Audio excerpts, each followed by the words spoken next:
Welcome back, everyone, to Let's Play Enemy Zero. Last time, Laura met up with George and David, confirming that they're both alive. Unfortunately, no one else is. It seems that everyone else is dead, including Ronnie, Marcus, Parker, and maybe Kimberly. Though we don't know that for sure. She vanished after being attacked, but we don't know for sure if she's dead. There's no sign of her, though. For right now, David, what he wants to do is he wants to just get off this ship. He wants George, Dave, and Laura to go find the mini spacecraft, evacuate the Aki, and just leave it. I guess he feels there's no saving it. I can't really blame him. It is a bad situation. For right now, we're just looking around Dave's room and seeing if we can find anything interesting.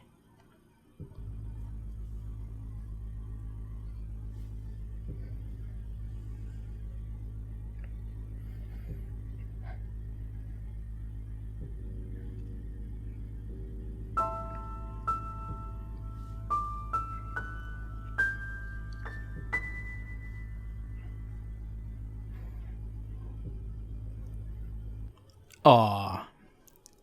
Well, Laura and David are in a relationship. We already knew that. But we didn't know just how in love they were with each other until we saw that very romantic scene that closed out the last video.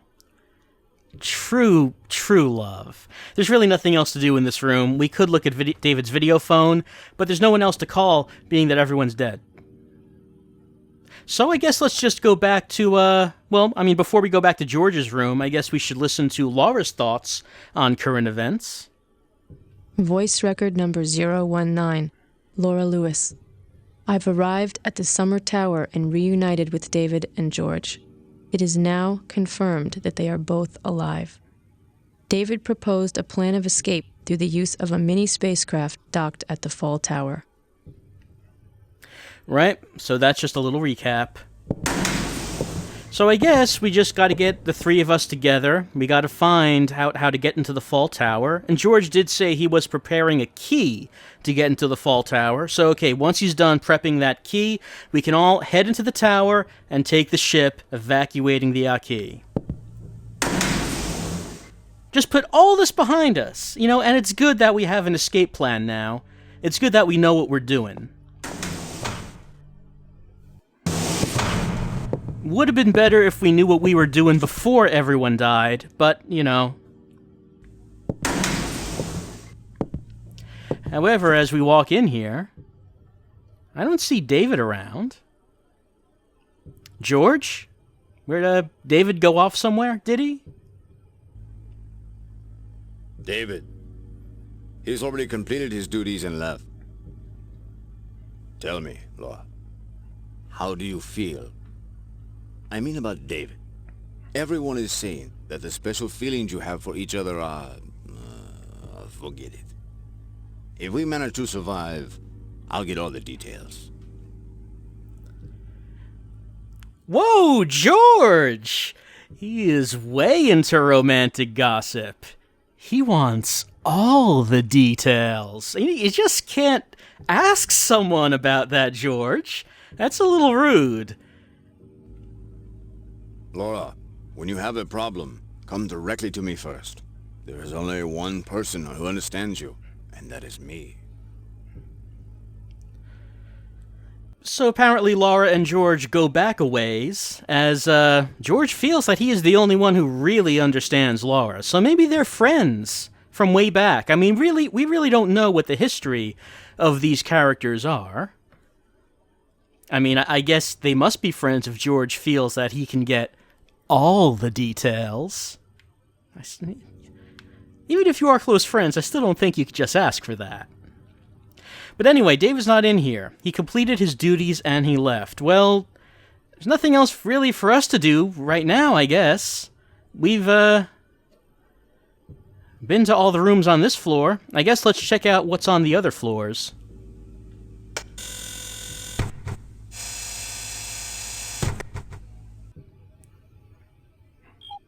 And it's a little strange that David didn't tell us where he was going, We just met up, and he's taken off already.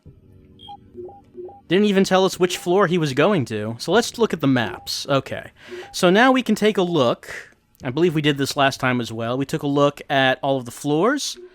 There's the power room, and you'd figure that if there's a power room, we're going to have to go there and turn the power on for whatever it is that charges. There's the Ronnie room, and we should probably pay a visit to him. We can't go to 4, 3, we don't need to go to 2, that just goes back to the Winter Tower. Don't need to go to 1 yet, because that goes to the Fall Tower. George is still preparing the key. And there's the basement storeroom, which we probably should go to as well. For right now, though, I want to pay a visit to the captain's cabin, see where Ronnie has been hanging out all this time as he was giving us hints, and, eventually died. I mean, George seems pretty confident, pretty calm here in his cabin, even though we've seen that these cabins are not safe. We've seen people get killed in these places.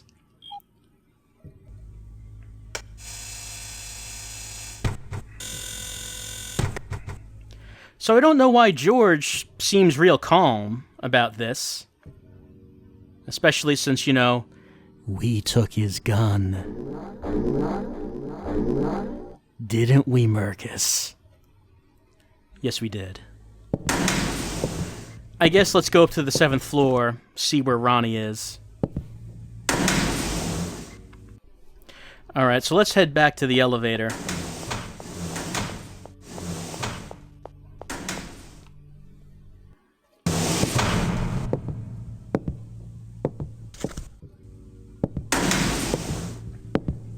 Now, if we remember, the elevator works kind of weird. It has these 3 switches. Okay, we know there are 3 of them, and you can form the numbers 0 through 7. We know that in its current configuration, it goes to 5, and if we reversed it, it would be 2.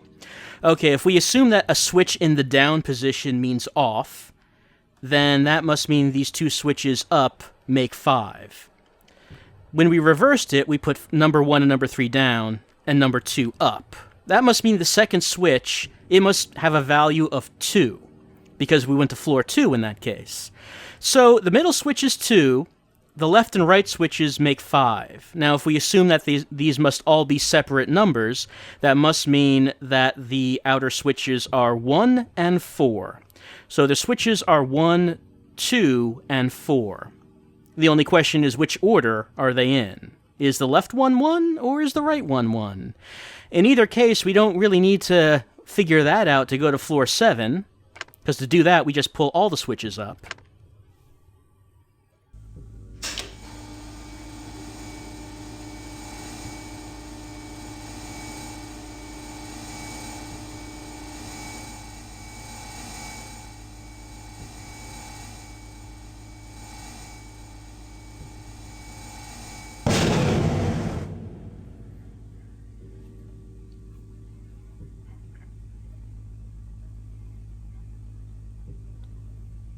Because 1 plus 2 plus 4 makes 7, you see. Alright, let's go see how the captain lives. You figure he's probably got a better cabin than everyone else. He is the captain. He also has a floor all to himself. That seems extravagant.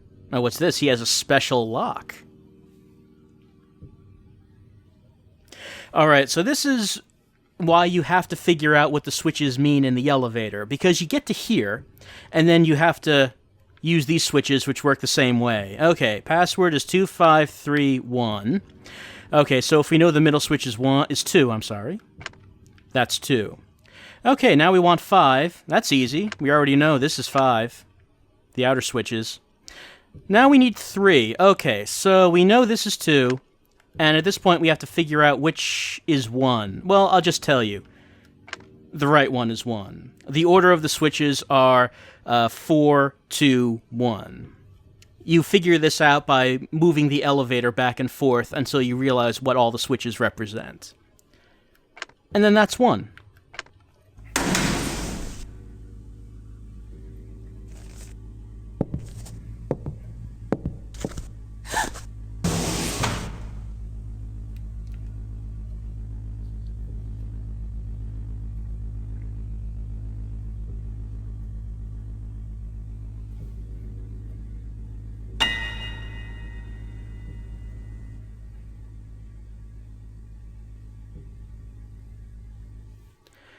Poor Captain Ronnie. He gave us so many hints. He gave us so much advice. Like, go investigate the invisible killer monster on your own, without a gun. We'll never forget him. Let's see if there are any body parts on the ground.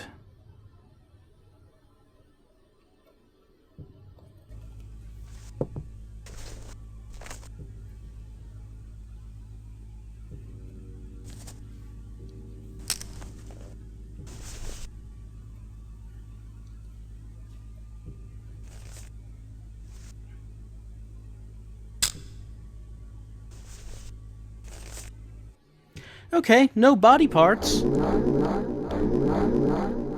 Not like anyone could replace you, Mercus. No body parts.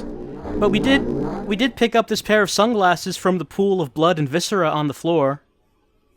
So we have that. Might as well take a look around. Ronnie does have a different looking cabin than most everyone else. Might as well also see if we can get into his computer.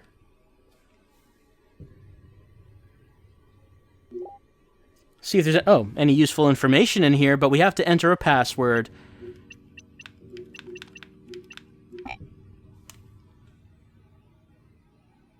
Nope, that's wrong.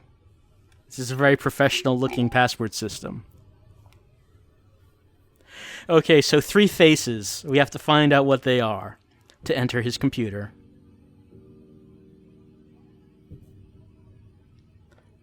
An eyeglasses-themed calendar. I always can't wait to get mine every year and see what the new fashions of eyeglasses are, and look at the hands that are holding them up. There's also this thing.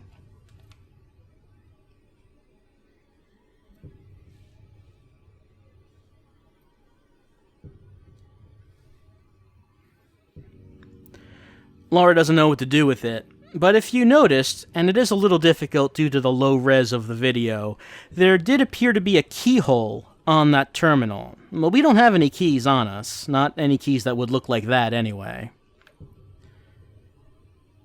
So what can we do? Well, I mean, we can listen to what Laura thinks about the current situation.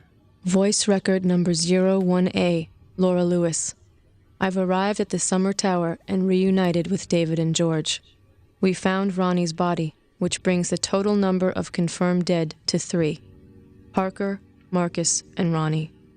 Of the 4 remaining crew members, 3, David, George, and myself are still alive, and 1, Kimberly, is missing in action. Please, Laura, it's Mercus. At least get the name right. But there's nothing else we can do in this room unless we can figure out this puzzle.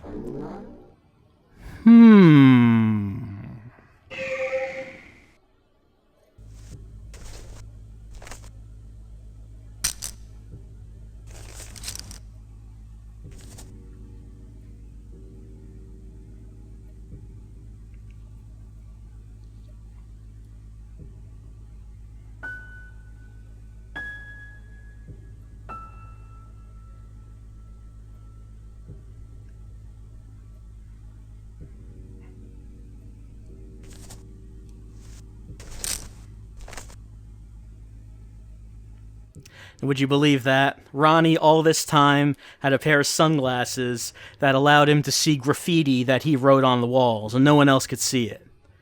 I bet he wrote stuff all over this ship. Laughing, because no one else could see. Just imagine the things he wrote about George. But in any case, we now know what the password is, because that's Ronnie's foolproof way of keeping his password secure. He writes it down in this ink that only his sunglasses can see.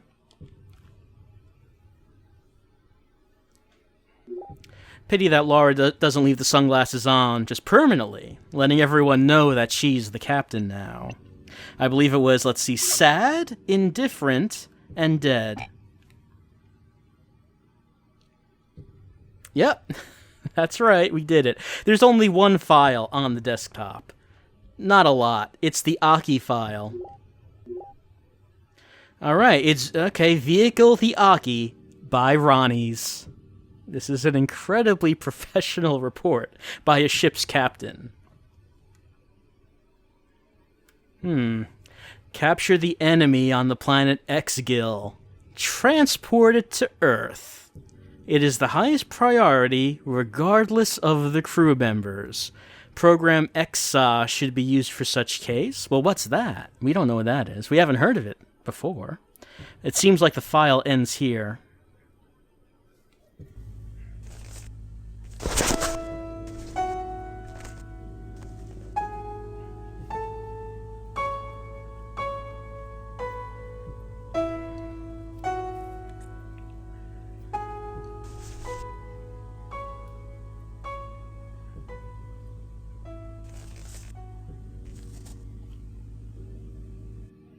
Oh my, Laura is distraught. She clearly had no idea that this was the case. We knew that her memories were scrambled. We knew that she could not remember what was going on. But it does look like now she has realized that the mission, all along, was to capture the enemy and bring it back to Earth, which... I mean, that's gone real well. Let's listen to Laura's thoughts. Voice record number 01B, Laura Lewis. I have discovered a secret file in the computer in Ronnie's quarters and corroborated the mission of this spacecraft and its relation to the enemy. Through this secret file, I have come to understand that this craft is returning to Earth from a planet called XGIL. The mission of the voyage was the abduction of the savage predators which inhabit planet XGIL and their transportation back to Earth. The biology of these predatory entities was deleted from the file. In addition, there was a direct order in the file which stated that in the event of an emergency situation, the first priority was to transport the XGIL entities to Earth, even at the expense of all crew members. I am rather confused by all this, as I have no recollection of it whatsoever. You know, that can't be good for ship morale when you're told that the mission, the priority of the mission, is to transport the killer monsters at the expense of your own safety. I mean, I don't think the crew is going to have their whole heart into the mission if that's the case. You just may want to rethink that policy is all.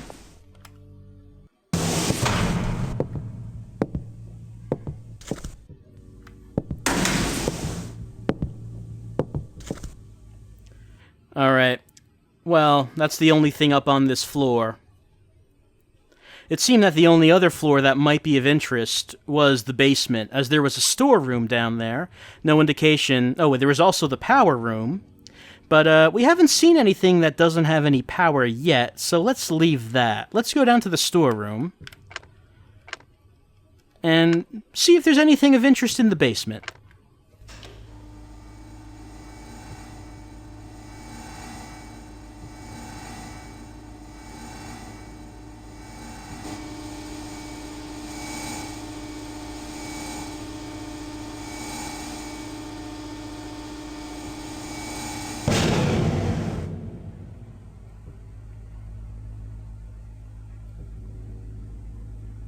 You wonder how many of the crew knew about that policy, that the mission was to come before the safety of the crew members.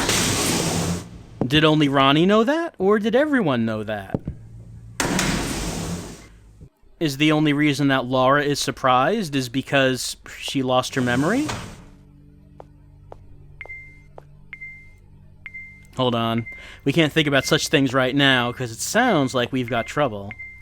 Fortunately, we do have a weapon that well, it didn't do Kimberly any good herself, so...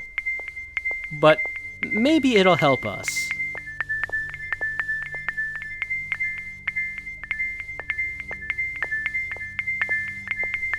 We can hear 2 pings.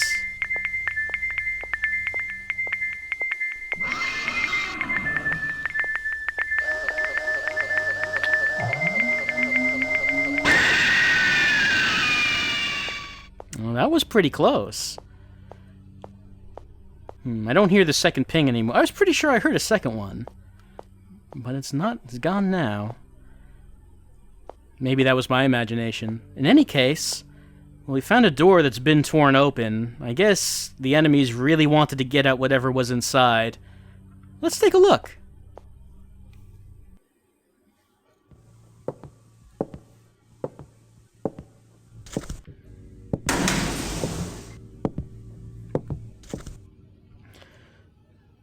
Alright, here's a gun charger. We might as well use it while we're here.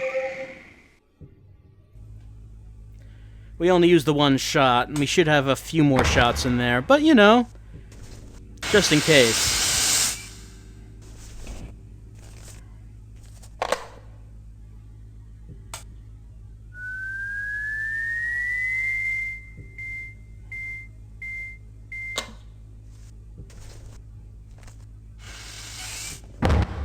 Alright, let's see what's being stored in this storeroom. Aside from what was clearly a pool of blood in the corner of the room that we're just not looking at for right now, I guess.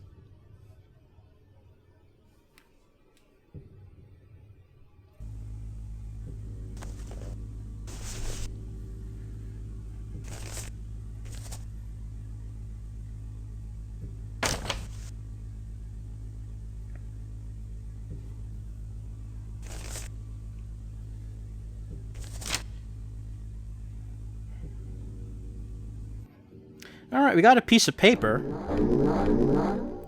This doesn't look like anything we've seen so far, but I guess we should hold on to it, just in case it comes in useful. Alright, so yeah, it's not letting me look at that pool of blood. I can clearly see it in the corner. Let's see if we can work our way over to it. Yeah, this way. Can't walk straight at it, and gotta just work our way and worm our way around to it. Alright, here it is.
Laura, stop it.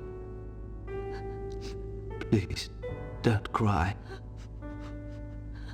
You must know by now how much I hate to see it rain. Don't you?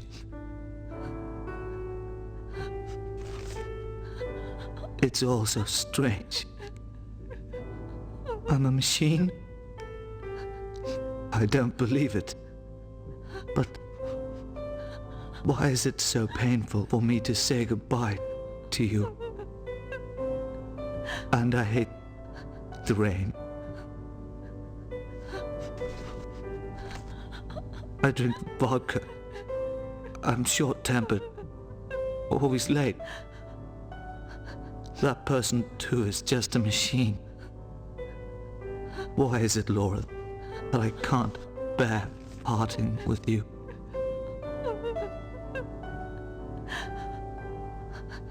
I am in love with you. Why? How can it be? I wonder if Earth is sunny today.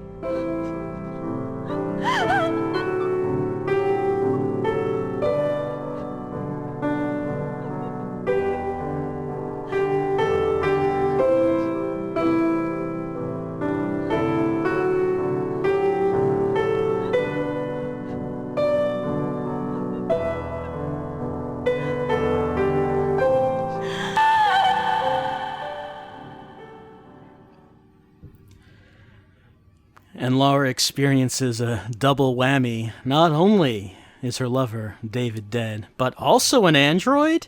I mean, you've seen Alien, so yeah, it's an android. So he's not human. Obviously, the technology in Enemy Zero has grown to the point where you can create robots that look indistinguishable from humans. Well, Laura surely must be torn up over this, so let's let her get her feelings out on this. Voice record number 01C, Laura Lewis. I made a positive identification of David's corpse and believed the cause of death to be an enemy attack. At the same time, I also verified that David was an android. I'm at a loss as how to comprehend all of this. There, Laura. There. I mean, this sort of thing happens to all of us at some point in our lives, but things will get better. It's just that we have to move on. And the first part of moving on is looting the corpse.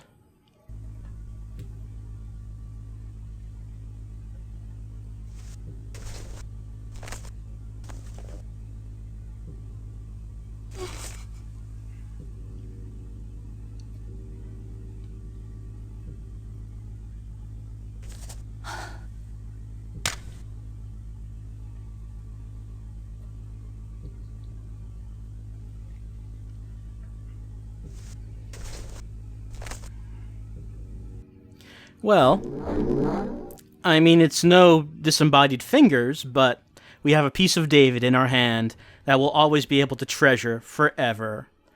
It appears to be some kind of chip, so, maybe, considering that George is the computer engineer on this ship, maybe we should ask him if he knows anything about this. He did seem concerned about Laura having a relationship with David, so hey, maybe George knew that David was an android, and maybe was feeling a little concerned about that kind of relationship happening. If he did, I mean, George might have some explaining to do, so let's go talk to him.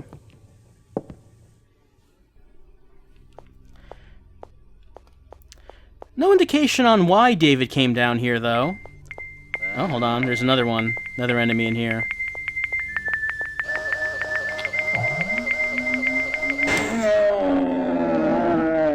Well, that was also another close one. Couldn't really move anywhere, because I wasn't entirely sure as to where it was. Just had to hope that the gun would charge up in time, and it did at the last instant.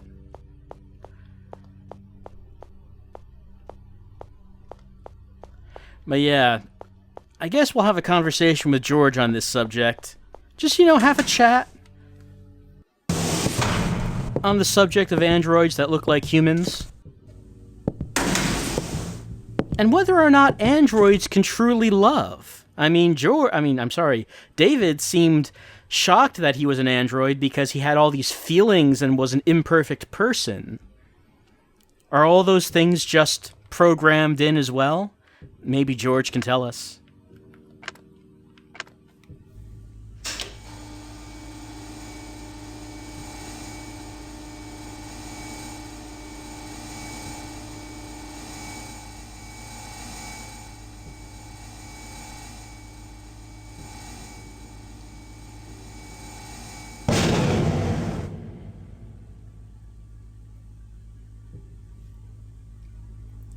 And if you were going to create an android, would you program it to be like a flawed person? Would there be a reason to do that? I guess maybe so the android could fit in better with the human crew members, I suppose. Still, if I had an android on my crew, I'd probably just want it to be, a perfect computer being. And I mean, I'd want Data, honestly. That's specifically who I'd want. Don't want some super strong android who gets drunk and is always late. What kind of android is that? Anyway, George is not here. Time to mess with his computer.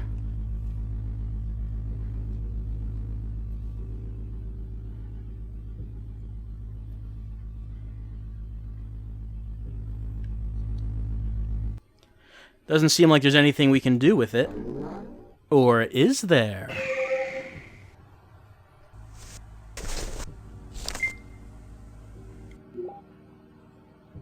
Alright, so we can read something on this.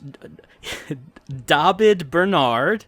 Okay, I thought his name was David Bernard, but apparently it's not quite. Oh, it is by George. George programmed this. So it sounds like we have something we should talk to him about. All right, it's finally spelled David Bernard here for once.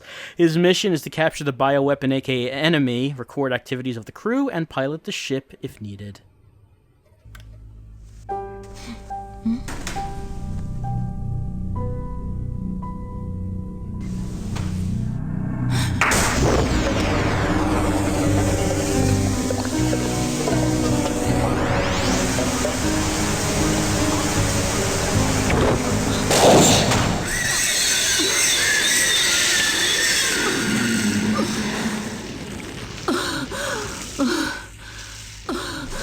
What did you see? The file on David? I don't know anything. I'm only... Look, don't you know it was rude looking into someone else's things without permission? I have no obligation to explain anything to you at all.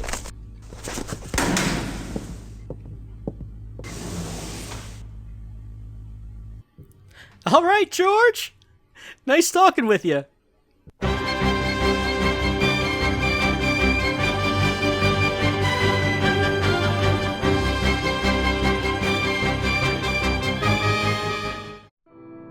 We spoke before about the original version of D2, but what about the original version of D1? The version of the game that went out to stores was not quite the original version. The first version of the game apparently did not have any story or cutscenes. Of course, in the final game, there were some scenes that had, well, what was excessive violence for the time. So, what happened, and how did the game ship out like that? Kenji Eno had this to say about the change. There's a crazy story behind this. When I was first making D, it had no story. The game was already almost completed, so to put a story in the game, I had to insert it as flashbacks. While I was doing that, I wanted to do some kind of a trick. Back in those days, you weren't allowed to make any violent games. Like, stabbing people inside the game was taboo, so you weren't allowed to do that. D has cannibalism, which was a total taboo back in the day. But I wanted to put this in the game. So what I did was I didn't show anyone else in the company those scenes. I was hiding them until the very end. You submit the master, and they check the master and approve the master and put a sticker on it, and this gets sent to the US to get printed.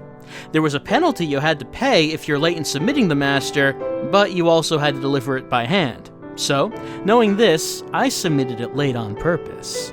I submitted a clean one and got it approved. Then I had to bring it to America. So on the plane, I switched the discs and submitted it to 3DO. And it got manufactured like that.